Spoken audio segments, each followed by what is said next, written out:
request Mr. Haneef Idris, یہ IBM میں اس وقت ٹیکس پڑھاتے ہیں. In addition to having in DHL with a very tight schedule, بڑی مشکل سے اپنی میٹنگ ختم کر کے یہاں پہنچے. تو let's welcome Mr. Haneef Idris.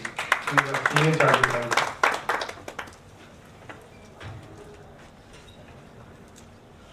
السلام علیکم. بہت شکریہ آپ نے موقع دیا. ٹیکس ہم سمجھتے ہیں اکاؤنٹنگ کا سبجیکٹ ہے، لیکن میری رائے یہ ہے کہ tax is a subject of economics. اور اگر آپ پاکستان اکنامکس دیکھیں تو we are a budget deficit country, we are a trust deficit country. ٹھیک ہے نا. یہاں ٹیکس پیئر کو گورنمنٹ پہ اعتماد نہیں ہے اور گورنمنٹ کے پاس پیسہ نہیں ہے، عوام کے پاس بہت پیسہ ہے. ٹھیک ہے نا، چاہے کالا یا چاہے سفید. تو یہ گورنمنٹ اور جس طرح ہم ڈیولپمنٹ ایکٹیویٹیز پر جا رہے ہیں تو ٹیکس ایک اہم موضوع رہے گا اس اکانومی کا. ٹھیک ہے نا، کیونکہ ٹیکس سے ہی ریونیوز آتے ہیں گورنمنٹ کے پاس، اور ریونیو ہم بزنس انٹرپرائزز دیتے ہیں. ٹھیک ہے نا، جو بزنس کی انٹیٹیز ہیں وہ دیتے ہیں. تو اگر بزنس کی طرف جو لوگ بیٹھے ہوئے ہیں ان کی اگر ٹیکس پہ مہارت نہیں ہے تو ڈیفینیٹلی وہ کسی نہ کسی جگہ اپنے بزنس کو نقصان پہنچائیں گے.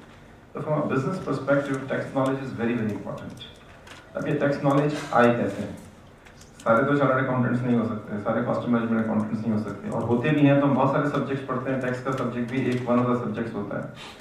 لیکن ٹیکس کے اندر مہارت کے لیے اس کی اپلیکیشن اور اس کی نالج دو اس کے پہلو ہیں. تو اگر کوئی ایسا سکھانے والا ہو جیسے کہ ہمارے آصف بھائی ہیں، جس کے پاس انڈسٹری کا بھی ایکسپیرینس ہو، جس کے پاس کنسلٹنسی سائڈ بھی ہو، جس نے بزنس کی جگہ بھی دیکھی ہو، اور جو پڑھانے کے اندر اور نالج امپارٹ کرنے کے اندر بھی مہارت رکھتا ہو، تو پھر یہ سمجھیے کہ سونے پہ سہاگا جس کو ہم کہتے ہیں، تو اٹ بیکمز اے جول. تو آصف بھائی کے جو کورسز ہیں میں سمجھتا ہوں کہ یہ بہت انڈسٹری کے اندر جو لوگ کام کر رہے ہیں ان کے لیے بہت افادیت کا ثابت ہوں گے. شارٹ ایکسلنس کورسز سے، کیونکہ ہمارا جو ٹیکس کا نظام ہے اس میں جب سے 18th امینڈمنٹ آئی ہے تو بہت پیچیدگیاں پیدا ہو گئی ہیں. اور اس سے جیسے کہ ہمارے فاضل دوست ایک سیس ٹیکس کے بہت سارے کیسز انسٹنسز کوٹ کر رہے تھے. تو پروونشل سیس ٹیکس اور فیڈرل سیس ٹیکس کے الگ ہونے کے بعد جو ایسی کمپنیز ہیں، ایسے کاروبار ہیں جو پاکستان میں پورے پاکستان میں کام کرتے ہیں، ان کے لیے چیلنجز بہت بڑھ گئے ہیں. Inter judicial issues, Sindh revenue board, Punjab revenue authority, Balochistan revenue authority, KPK، Azad Jammu Kashmir. تو یہ وہ ملک ہیں جہاں پہ 2 پریزیڈنٹس ہیں. آزاد کشمیر کا 3 ہے، ملت پاکستان بھی ہے. ٹھیک ہے نا. تو یہاں کی پیچیدگیاں بہت ہی یونیک قسم کی، میں کہوں گا بہت ہی انفرادی ہیں، اور ہم ایک ڈیولپنگ کنٹری ہیں. تو ہمارے پروفیشنلز کو ایک ایسا ریسورس چاہیے، بہت ضروری ہے، اور اس کی بہت کمی ہے. ہمارے پاس یا تو ایسے لوگ ملتے ہیں جو صرف پڑھانے کا کام کرتے ہیں، یا ایسے لوگ ملتے ہیں جو صرف کنسلٹنسی سائڈ پہ ہوتے ہیں، یا ایسے لوگ ملتے ہیں ہم جیسے جو صرف بزنس سائڈ پہ ہوتے ہیں. یہ ساری چیزیں ایک جگہ اجتماع ہو جائیں، جمع ہو جائیں، اور پھر اس میں سے آپ کو ماخذ ملے، جس کو کہتے ہیں نا بودا نکالنے کسی چیز کا مغز. تو مغز آپ کو ایسے کورسز میں بہت یونیک لوگ ملتے ہیں. تو یہ ٹیکس ایکسلنس کا جو فارم ہے، اس کے اوپر جس قسم کا کام ہو رہا ہے اس کے اندر یہ آپ کو انپٹ بہت اچھا مل رہا ہے. تبھی آپ دیکھیں بہت ویرائٹی بھی آ رہی ہے اس کام کے اندر. دوسرا یہ کہ جو ٹیکس کا سبجیکٹ وہ ایور ایوالونگ ہے. دنیا کے ہر ملک میں آپ دیکھ لیں کہیں پہ بھی یہ کسی جمود کا شکار نہیں ہے کہ بس ایک بار ایک ٹیکس لا ہو گیا. جیسے جیسے اکانومیز میں ڈیولپمنٹ آ رہی ہے، نئے نئے ٹرینڈس آ رہے ہیں. E commerce is a new trend, اور e commerce will bring a lot of new tax challenges.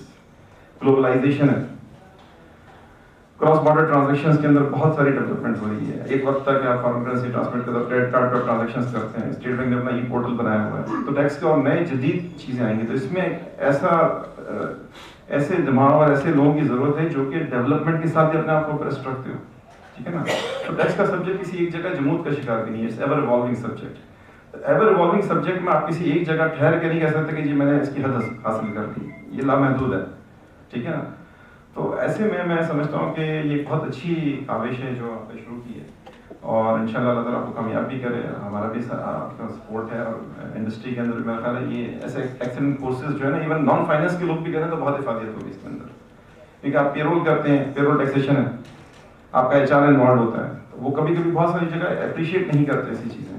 آپ کے کامرشیل ٹرانزیکشن کرتے ہیں, اپنے کامرشیل والے کو سمجھانے کی کوشش کرتے ہیں کہ بھائی اس کے سیلز ٹیکس کی امپلیکیشنز ہیں, لیکن وہ زبان اگر سہل زبان میں آپ نان فائنینس لوگوں کو بھی تھوڑا سا اس کا فلیور دے سکیں تو یہ اس قسم کے کورسز میں سمجھتا ہوں صرف فائنینس نہیں بلکہ نان فائنینس کے لوگوں کے لیے بہت افادیت والا ہو سکتے ہیں. اور شاید مشورہ ہوگا میرا کیا رائے کہ ایک تو ہے کہ کور پروفیشنلز جو کہ سبجیکٹ کو جانتے ہیں ان کی تو شارپنیس اور بڑھ جائے گی، لیکن ایسے لوگ جو کہ اس کو نہیں جانتے لیکن وہ کاروبار میں ایک بڑا اہم رول ادا کرتے ہیں. آپ کا کمرشل کا آدمی اگر اسٹیٹسٹکس کی نالج سے تھوڑا بہت بھی شد بدھ رکھتا ہے تو آپ کی زبان زیادہ بہتر سمجھے گا اور کاروبار کے لیے بہتر فائدے حاصل کرے گا. اسی طرح اگر آپ کا پروڈکشن والا ہے یا آپ کا ایچ آر والا ہے جہاں پے رول کے ٹیکسیشن ایشوز آتے ہیں، پے رول کی اسٹرکچرنگ ایشوز آتے ہیں، تو میں سمجھتا ہوں یہ ٹیکس ایکسیلنس کی جو کورسز ہیں یہ بہت ہی مفید ثابت ہوں گے انشاءاللہ. تو میں انہیں الفاظ کے ساتھ آصف بھائی کا بھی شکریہ ادا کرتا ہوں، آپ لوگوں کا بھی شکریہ ادا کرتا ہوں. آپ نے بھی تھوڑی بہت باتیں سن لی. Thank you very much.